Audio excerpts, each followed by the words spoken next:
Hi friends, welcome to Bangla activity. Bangla activity চ্যানেলে সবাইকে স্বাগত। প্রথমেই আপনারা গুগলে চলে যাবেন। যার যার মোবাইল বা ল্যাপটপ যেখানে হোক, কম্পিউটারে গুগলে যাবেন। গুগলে গিয়ে এই যে গুগল সার্চ, এখানে আপনাকে লিখতে হবে যে teacher transfer portal. Teacher transfer portal দিয়ে সার্চ করলে আপনার প্রথমেই দেখুন এখানে তাহলে কি লিখতে হবে, টিচার ট্রান্সফার পোর্টাল। এটা লিখে সার্চ করার পরে অনেকগুলো পেজ ওপেন হবে, একটা পেজ ওপেন হবে, তার মধ্যে অনেকগুলো ওয়েবসাইট থাকবে।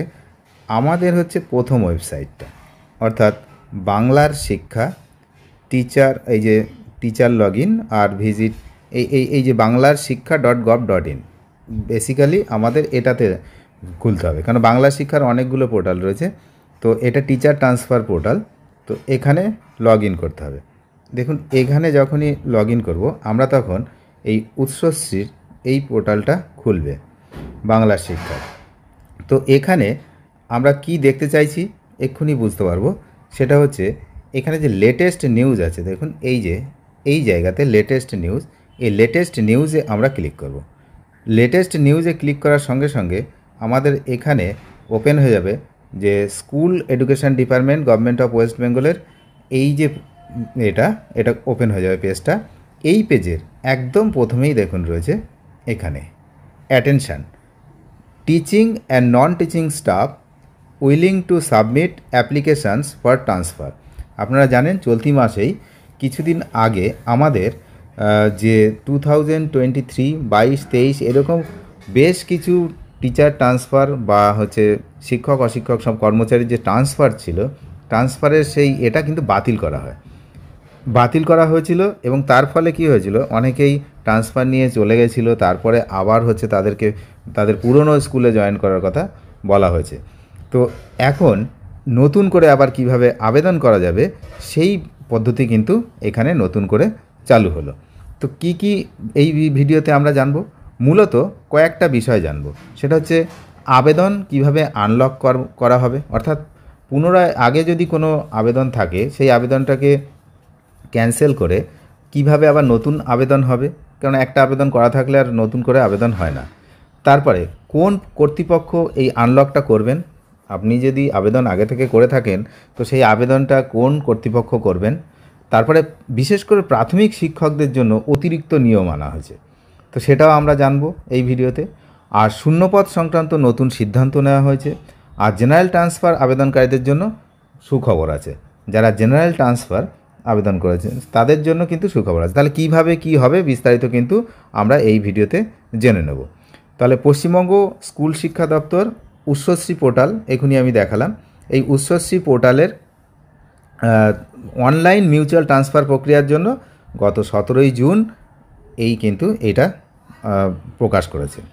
এই নির্দেশিকায় প্রাথমিক মাধ্যমিক উভয় স্তরের শিক্ষকদের জন্যই প্রযোজ্য এবং এটি বদলির আবেদন প্রক্রিয়া সংক্রান্ত বিভিন্ন সমস্যার সমাধানে সহায়তা করবে।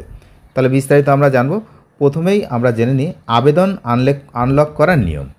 তা অনেক সময় দেখা যায় শিক্ষকরা বদলির জন্য আবেদন করার পর বিভিন্ন প্রযুক্তিগত বা পদ্ধতিগত কারণে আটকে যান।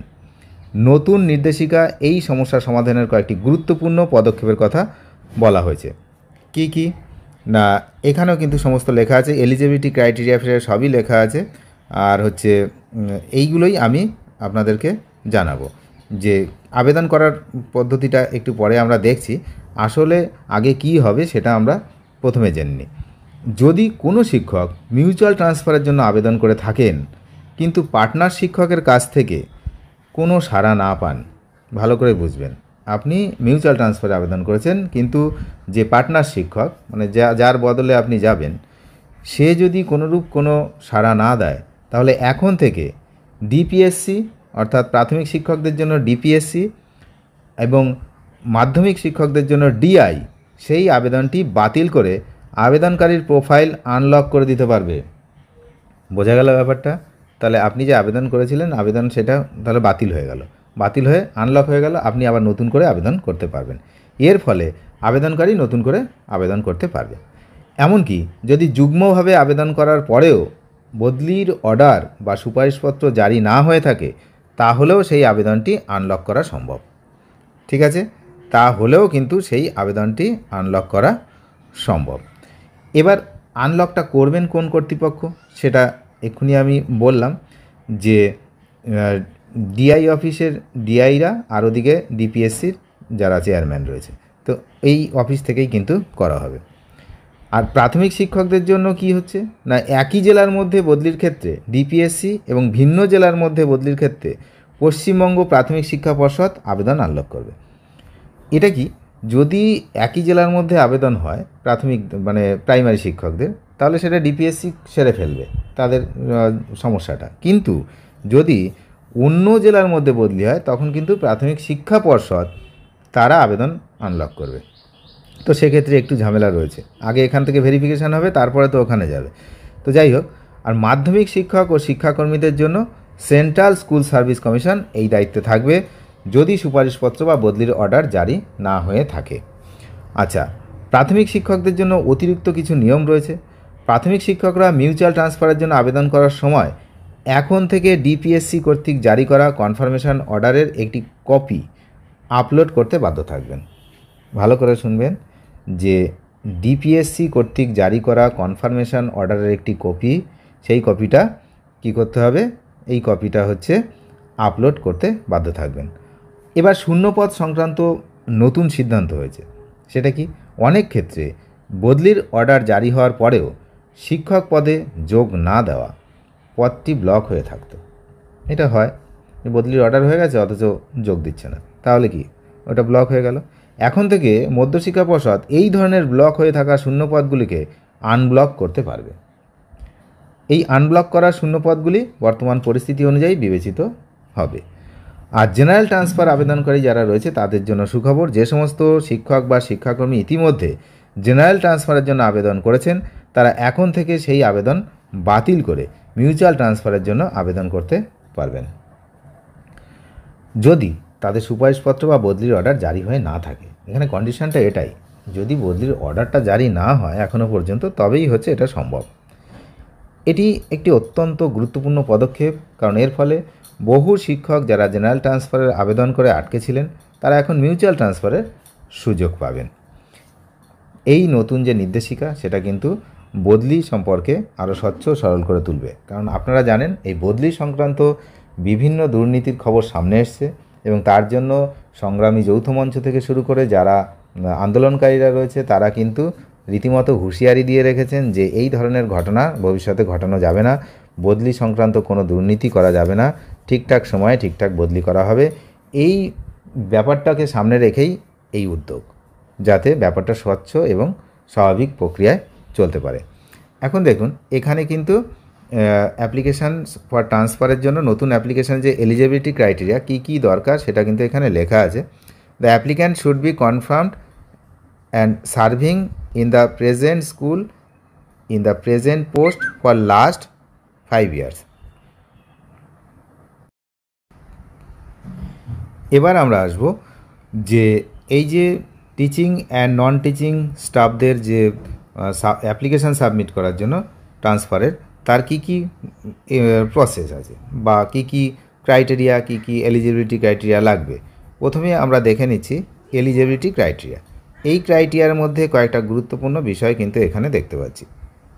কি না, applicant should be confirmed and serving in the present school in the present post for at least 5 বছর, 5 years, 5 বছর অ্যাটলিস্ট এই স্কুলে কিন্তু কাজ করতে হবে প্রেজেন্ট স্কুলে।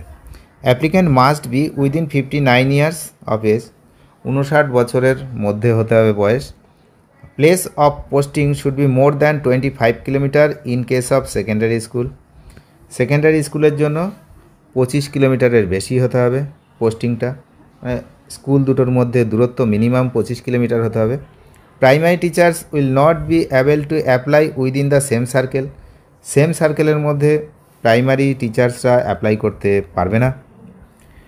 আচ্ছা, no teaching non teaching staff would be allowed to apply within 5 years of last transfer. If anybody has refused a transfer order, he or she will not be able to apply again before completion of 7 years.